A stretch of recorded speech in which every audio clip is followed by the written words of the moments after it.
하나님께서 오늘 우리에게 내려주신 말씀은 요나서 1장 4절부터 7절까지의 말씀입니다. 하나님의 기록된 말씀을 봉독하겠습니다. 하나님의 말씀을 들으십시오. 여호와께서 큰 바람을 바다 위에 내리심에 바다 가운데에 큰 폭풍이 일어나 배가 거의 깨지게 된지라. 사공들이 두려워하여 각각 자기의 신을 부르고 또 배를 가볍게 하려고 그 가운데 물건들을 바다에 던지니라. 그러나 요나는 배 밑층에 내려가서 누워 깊이 잠이 든지라.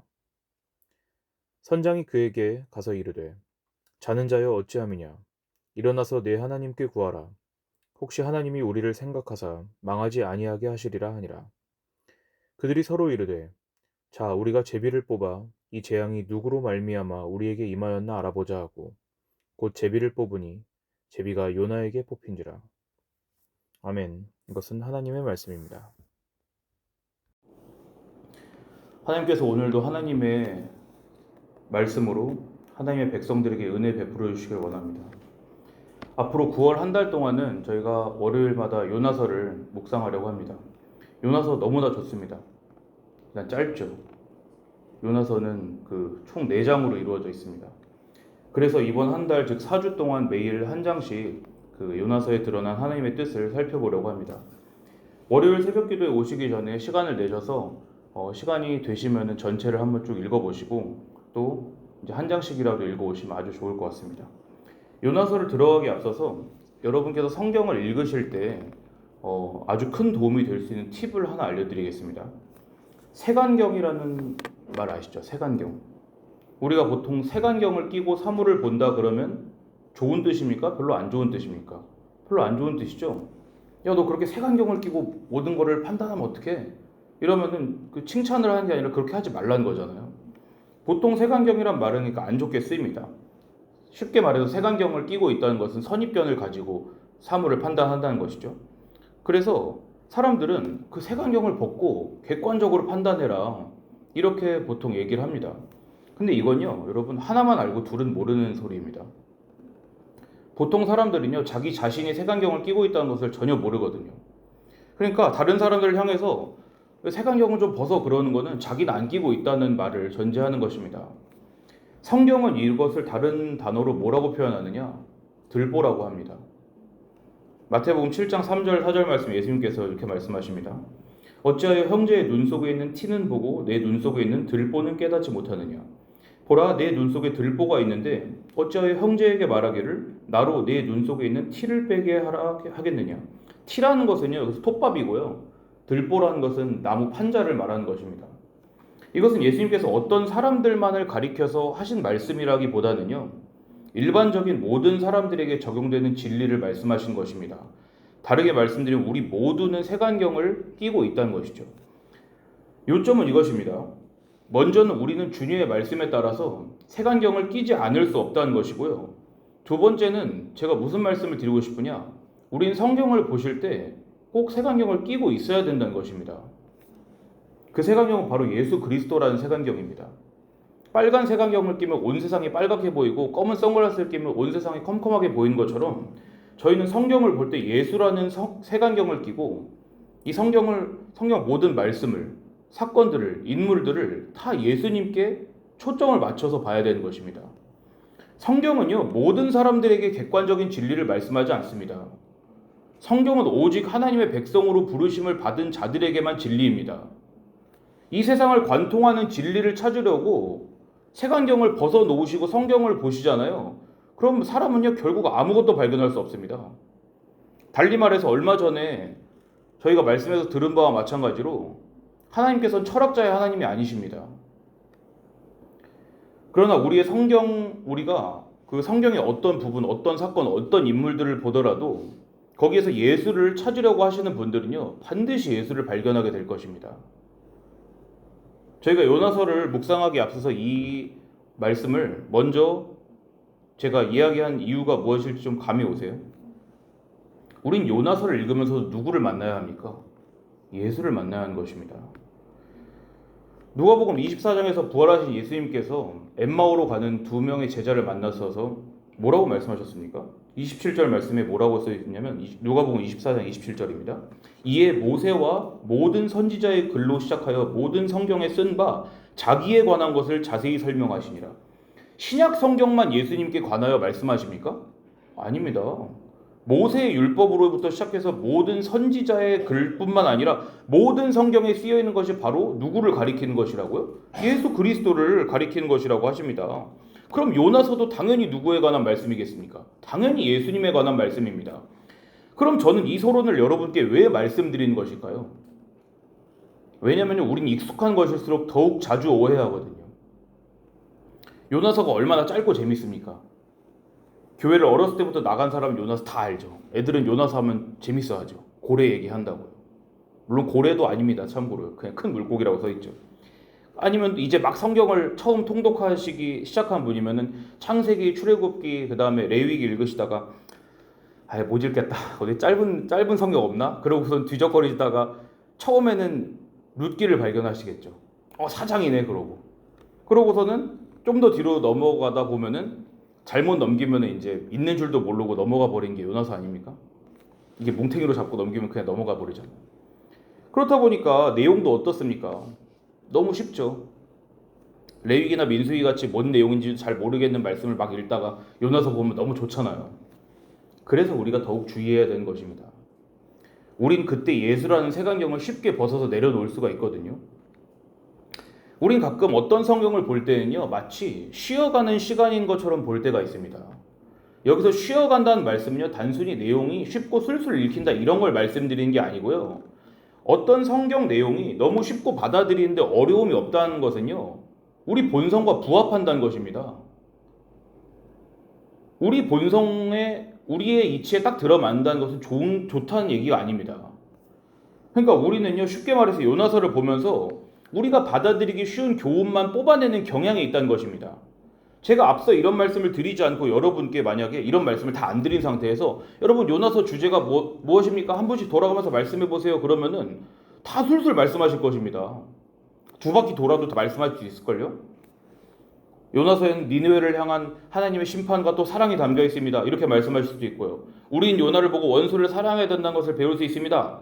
우린 요나를 통해 하나님의 말씀을 거절하고 도망쳤다가는 인생이 피곤해지는 수가 있다는 것을 배웁니다. 우린 요나처럼 옹졸한 마음을 가지고 자기 원수들을 미워하면 안 됩니다. 우린 요나의 말을 듣고 회개한 니느웨 백성들처럼 즉시 하나님의 말씀을 듣고 회개해야 됩니다. 이런 교훈들을 얼마든지 뽑아내실 수가 있다고요. 물론 이건요, 중요한 주제들입니다. 그렇지만 요나서를 관통한 핵심 주제라고 말씀드리기엔 부족함이 있습니다. 중요한 것은요, 이 모든 교훈들이 각각의 주제로 남느냐 아니면 이 교훈들이 하나의 빗줄기가 하나로 모이듯이 예수님을 가리키고 있느냐, 이 문제입니다. 그래서 앞으로 4주 동안 월요일마다 요나서에 드러난 예수님의 예표들을 살펴보려고 합니다. 미리 위로의 말씀을 드리자면요, 예수님이 누구신지 아는 것은 당장 우리 삶을 나아지게 해주지 않습니다.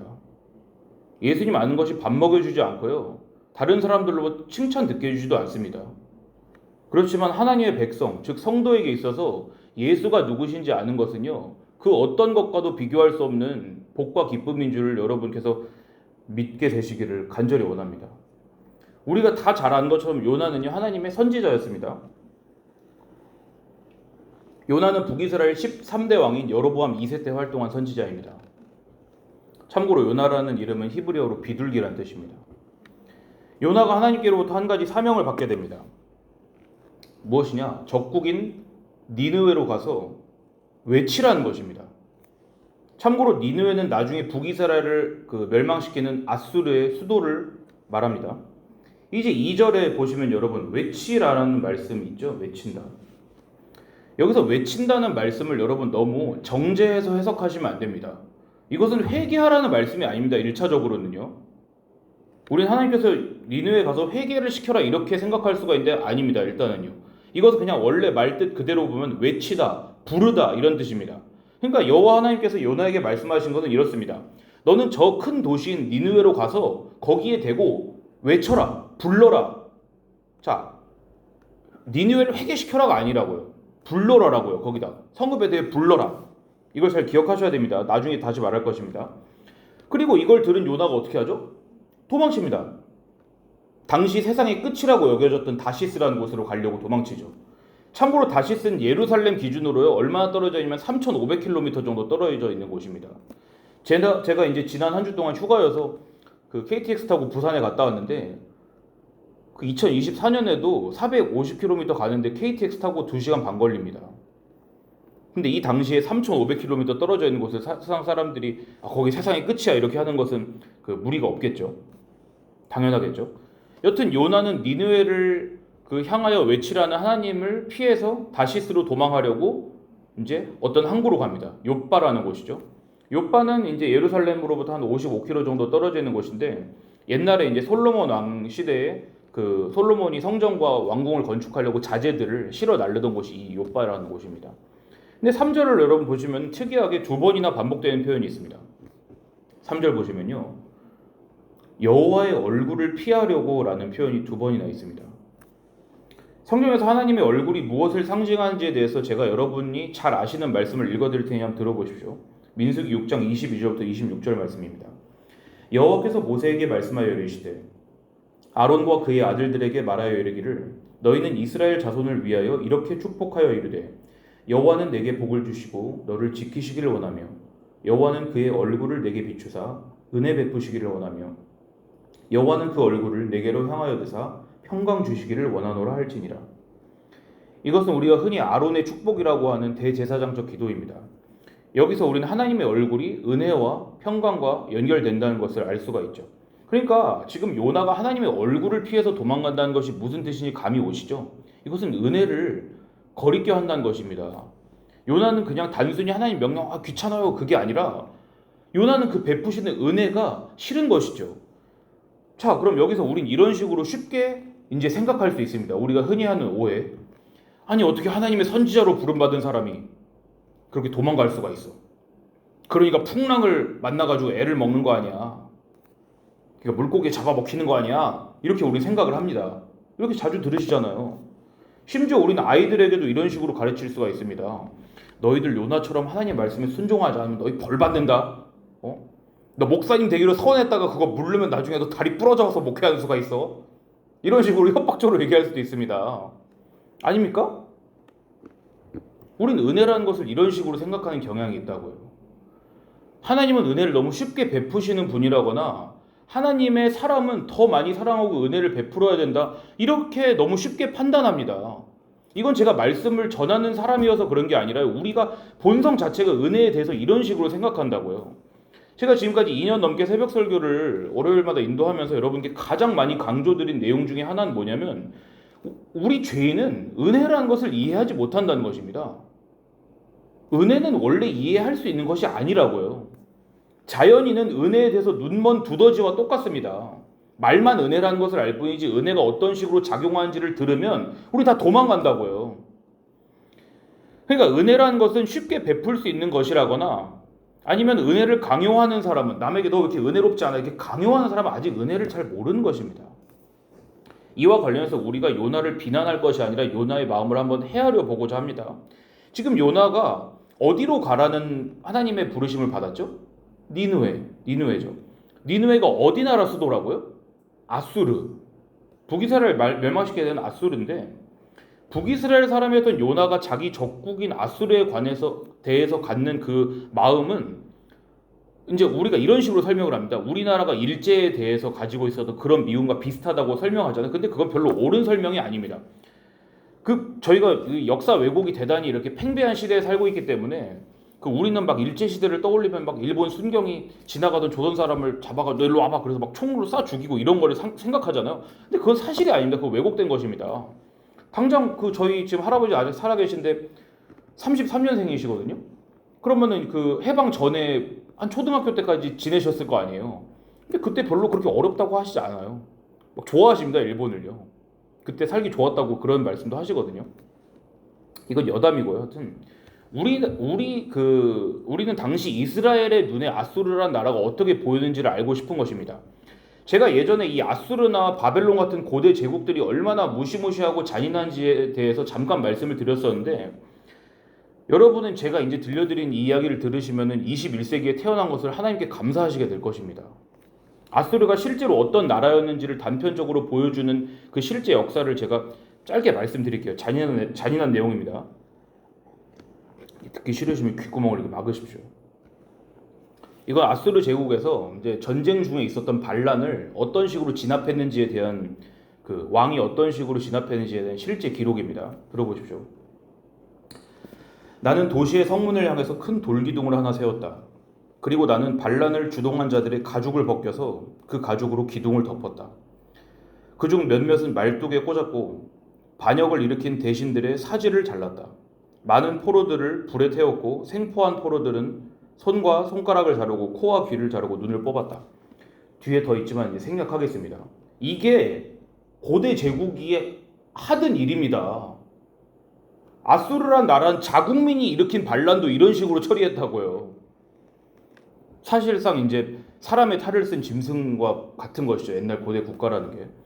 그런데 자국민 반란자들을 사람 가죽을 벗겨가지고 널어놓은 사람들이 적국에 대해서 어떻게 했겠습니까? 더 친절하게 대해줬을까요? 이제 여러분께서 이스라엘 사람입니다. 근데 하나님께서 어느 날 여러분에게 말씀하시는 거예요. 너는 일어나 저 큰 성읍 니느웨로 가서 외쳐라. 그 악독이 내 앞에 상달되었음이니라. 당장에 여러분 달려가실까요? 하나님께서 얼마 전에 대판 나랑 싸운 사람한테 가가지고 먼저 손 내밀고 화해하고 악수하라고 하면 그거 할 수 있겠습니까? 그것조차도 우린 마음이 꺼려지잖아요. 그런데 왜 우린 요나서를 보면서는 하나님과 하나님의 백성들에 대해서 다른 이들에게 은혜와 자비를 베풀라고 그렇게 쉽게 요구할 수가 있는 것입니까? 그 이유는 하나입니다. 말씀드린 것처럼 우리가 은혜가 뭔지 몰라서 그렇습니다. 한쪽이 다른 쪽에게 은혜를 베풀기 위해서는 어떤 대가가 치러져야 되는지 우리가 전혀 이해하지 못하고 있기 때문에 우린 그렇게 쉽게 은혜할 수 있는 것이라고요. 다시 말씀드리지만 은혜는 그런 식으로 쉽게 베풀어지지 않습니다. 그러니까 지금 요나가 지금 하나님의 얼굴, 그 은혜가 베풀어지는 것을 피해서 도망한다는 것은요, 비난할 게 아니라 당연한 것이라고요. 요나가 할 의무가 없는 것을 요구받고 못하겠어요 하고 도망치는 것은 이상한 일이 아니라니까요. 하나님의 거룩한 백성인 이스라엘 중에 거하는 또 그 가운데서도 거룩한 선지자인 요나가 하나님께서 일방적으로 베푸시는 은혜를 이해하지 못하고 받아들이지 못해서 세상의 끝으로 도망갔다면 우리 중에 누구라도 그 요구를 받아들일 수 없다는 것을 배워야 되는 것입니다. 우리는요. 그러니까 우리는 요나의 이 반응이 비정상이 아니라 정상적이라는 것을 우리가 이해해야 되는 것입니다. 여튼 요나가 도망갔습니다. 그리고 하나님께서 큰 폭풍을 보내시죠. 바람을. 그래서 이게 격렬하게 바다를 요동시킵니다. 그래서 배가 막 흔들려서 이제 파손될 위기에 처했습니다. 배에 탄 사람들이 무서워서 난리가 났습니다. 5절을 한번 보십시오. 사공들이 두려워하여 각각 자기의 신을 부르고 또 배를 가볍게 하려고 그 가운데 물건들을 바다에 던지니라. 근데 요나는 뭘 하고 있나요? 배 밑층에 내려가서 누워 깊이 잠이 든지라. 물론 이건 우리가 요나가 얼마나 상황 파악을 못하는 사람이구나 또 이렇게 비난할 여지가 될 수 있는데 뭐 어떤 사람들은 뭐 이걸 빗대어가지고 예배 시간에 잠자는 사람이라고 이렇게 하기도 하는데요. 뭐 그렇지만 뭐 그걸 말하고 싶은 것은 아닙니다. 여러분 이 요나 모습을 보면 누가 떠오르지 않습니까? 성경에 또 이런 사람이 있거든요. 예수님이십니다. 사람들은 바다가 풍랑이 일어가지고 다 난리가 나는데 혼자 배에서 주무시는 분이 한 분 계시잖아요. 바다에 큰 놀이 일어나 배가 물결에 덮이게 되었을 때 예수께서는 주무시는지라. 마태복음 8장 24절 말씀입니다. 저희가 만약 구약 백성이었다면 이 요나서 말씀을 이해하는 것이 어려웠을 것입니다. 만약에 저희가 신약의 빛을 빌려오지 않는다면 우리는 여전히 이 말씀을 오해하게 되겠죠.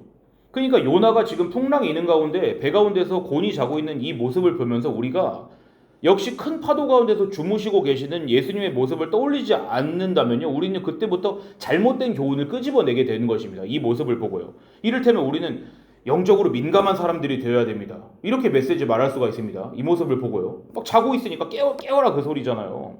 우리는 요나처럼 다른 사람들이 어려움에 처했을 때 무관심한 사람들이 되어서는 안 됩니다. 이렇게 말할 수도 있고요. 이런 편한 교훈들, 우리의 자연적인 본성에 딱 어울리는 그런 교훈들을 끄집어내게 된다는 것이죠.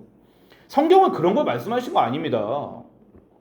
거듭 말씀드리는 바 하나님의 말씀은요 오직 하나님의 백성들에게만 복음이라고요.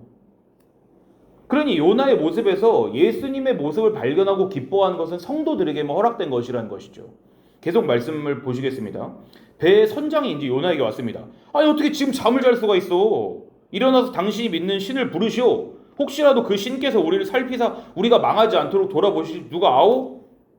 참고로 여러분 6절에 보시는 그 하나님이라고 쓰인 단어 선장이 하나님이라고 했지만 이것은 유일하신 참 하나님을 가리킬 때만 쓰는 단어가 아니고 그냥 일반적인 신을 가리킬 때 쓰는 엘로힘이라는 단어입니다. 그러니까 이 선장은 요나에게 여호와 하나님을 부르라고 한 게 아니라 그냥 당신 믿는 신에게 빨리 기도해 이렇게 닥달을 한 것이죠 지금. 그리고 이제 사람들이 서로 말합니다. 제비를 뽑읍시다. 제비를 뽑아서 도대체 어떤 사람 때문에 이 재앙이 지금 미치는지를 알아냅시다. 그리고 이제 이 제비를 뽑으니까 누가 뽑혔습니까? 요나가 뽑혔죠. 자 이제 이 제비라는 게 뭘 의미하는지 예수님과 어떤 관련인지를 살펴보고 말씀을 마치겠습니다. 이 제비라는 게 뭔지 모르시는 분 없죠? 그 날아다니는 그 제비가 아닙니다 이건요. 우리의 익숙한 모양을 이렇게 통에다가 긴 막대기를 여러 개 넣고서는 표시된 거 하나 뽑는 거잖아요. 그런 걸 제비라 그러잖아요. 또는요 이제 성경에서는 주사위 같은 걸 역시 다 제비라고 합니다.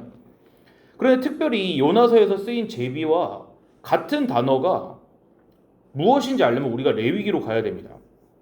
이 요나서에 여러분 줄을 걸쳐 놓으시고요. 레위기 16장을 잠깐 펴보십시오. 우리가 싫어하는 레위기 16장을 펴보십시오. 16장 5절부터입니다. 10절까지 제가 읽어드리겠습니다. 레위기 16장 5절부터 10절까지 읽어드리겠습니다. 이스라엘 자손의 회중에게서 속죄 제물로 삼기 위하여 순염소 2마리와 번제물로 삼기 위하여 순양 1마리를 가져갈지니라. 아론은 자기를 위한 속죄제의 수송아지를 드리되 자기와 집안을 위하여 속죄하고 또 그 2 염소를 가지고 회막 문 여호와 앞에 두고 2 염소를 위하여 제비 뽑되 한 제비는 여호와를 위하여고 한 제비는 아사셀을 위하여 할지며 아론은 여호와를 위하여 제비 뽑은 염소를 속죄제로 드리고 아사셀을 위하여 제비 뽑은 염소는 산채로 여호와 앞에 두었다가 그것으로 속죄하고 아사셀을 위하여 광야로 보낼지니라. 레위기 16장은요 이스라엘의 가장 크고 엄숙한 명절인 속죄일에 대해서 기록한 말씀입니다. 그리고 여기서는 속죄일에 뭘 하는지도 써 있습니다. 속죄일은 여러분께서 잘 아시듯이 1년에 한 번 이스라엘의 모든 백성의 죄가 사함을 받는 날입니다. 그리고 이날에는 특별한 행사가 하나 있습니다. 그걸 뭐냐면 8절을 보시면은 아사셀이라는 것이 나옵니다. 아사셀. 이게 낯설실 수도 있습니다. 밑에 이제 보시면은 뭐 각주가 달려있는 분은 내보낸 염소 이렇게 써여 있죠. 아사셀은 뭐냐면 쉽게 말씀드리자면 어떤 특별한 역할을 하는 염소입니다. 염소 2마리를 가져와서 하나를 아사셀 염소라는 것으로 삼습니다. 이 염소의 역할은 뭐냐? 백성의 죄를 짊어지는 역할을 하는 것입니다.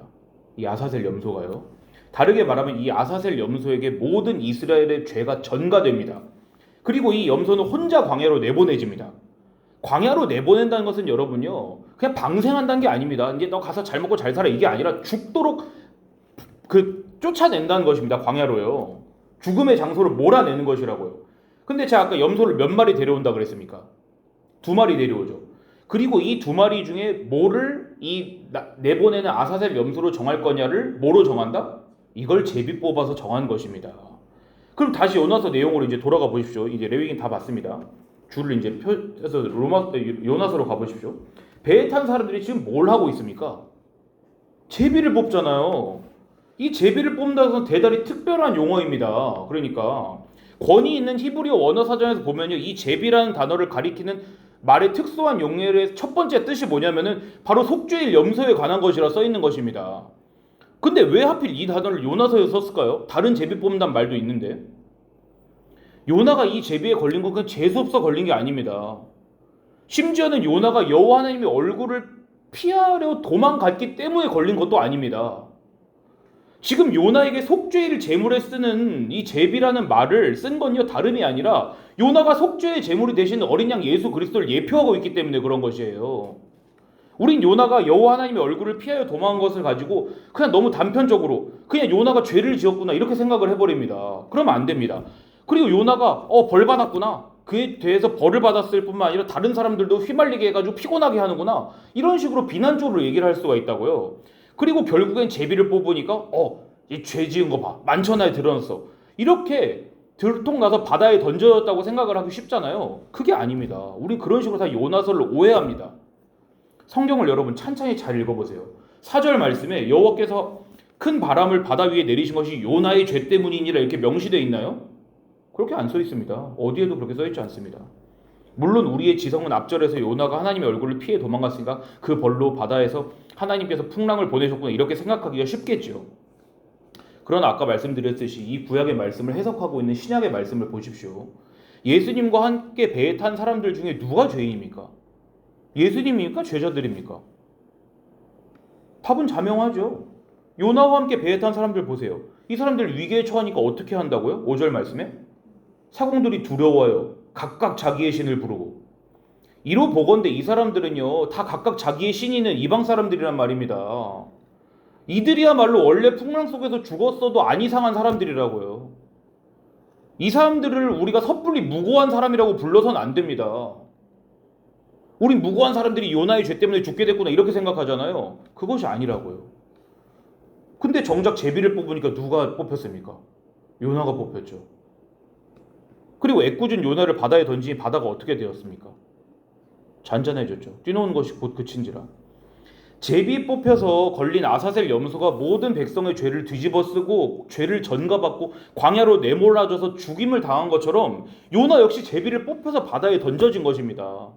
그리고 배에 탔던 사람들은 그 덕분에 목숨을 부지하게 된 것이고요. 다시 말씀드립니다. 원래 무죄했던 사람들이 요나 때문에 피해를 본 게 아니라 원래 풍랑에서 죽었어야 될 사람들이 요나 덕분에 산 것이라고요. 그리고 그렇게 된 분이 또 한 분 계십니다. 그분은 이 말씀이 가리키는 본체, 하나님의 아들이신 예수 그리스도십니다. 이 말씀은 사복음서에 모두 다 기록이 되어 있습니다만 제가 요한복음 말씀만 읽어드릴게요. 19장 24절에 군인들이 서로 말하되 이것을 찢지 말고 누가 얻나 제비 뽑자 하니 이는 성경이 그들이 내 옷을 나누고 내 옷을 제비 뽑나이다 한 것을 응하게 하려 함이로라. 옷이라는 주제는 여러분 드릴 말씀이 많습니다만 성경에서 옷이라는 것은 그 사람의 정체성을 말하는 것입니다.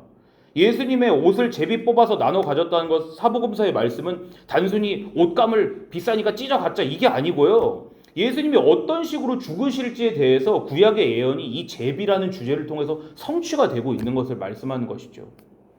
애꿎은 요나가 뱃사람들의 죄 대신에 바다에 던져지고 죄 없는 염소에 이스라엘의 죄가 전가돼서 광야로 내몰아지듯이 죄와 흠이 없으신 하나님의 아들께서 마치 죄인 취급을 받으셔서 하나님의 존전으로부터 쫓겨남을 당하셨다고요.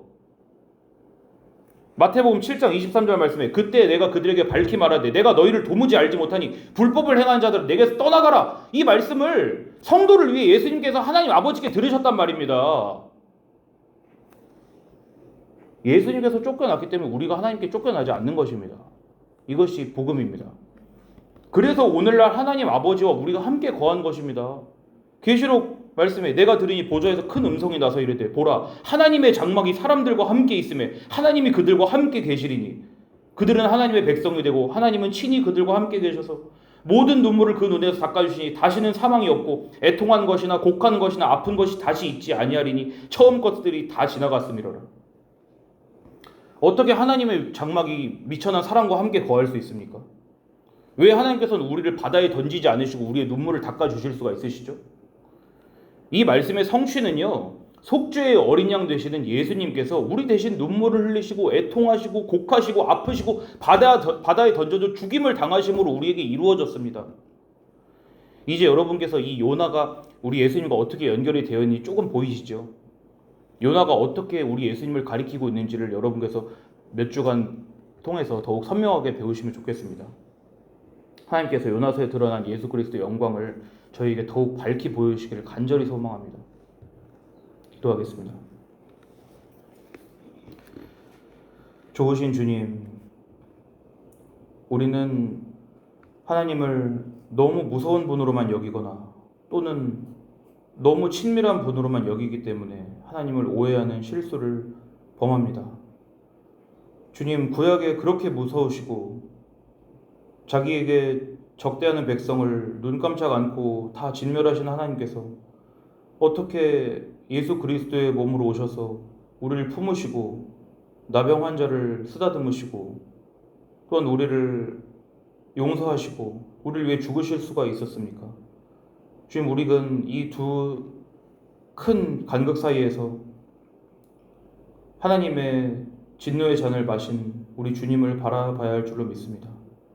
우리의 속죄의 어린 양 되신 예수님께서 우리의 죄를 짊어지시고 하나님께 버림받고 광야로 내몰아져서 죽임당하셨기에 우리는 오늘날 하나님과 화평하게 되고 하나님과 친밀한 관계로 다시 들어가게 되었습니다. 우리에게 오늘날 들려주신 이 복음의 말씀을 우리가 감사히 여기고 무엇보다 소중히 여기며 우리 성도가 누려야 할 가장 큰 복으로 삼도록 하나님 우리의 마음을 주장하여 주시옵소서. 우리를 사랑하셔서 십자가에서 모든 물과 피를 쏟으신 예수님의 이름으로 기도드리옵나이다. 아멘.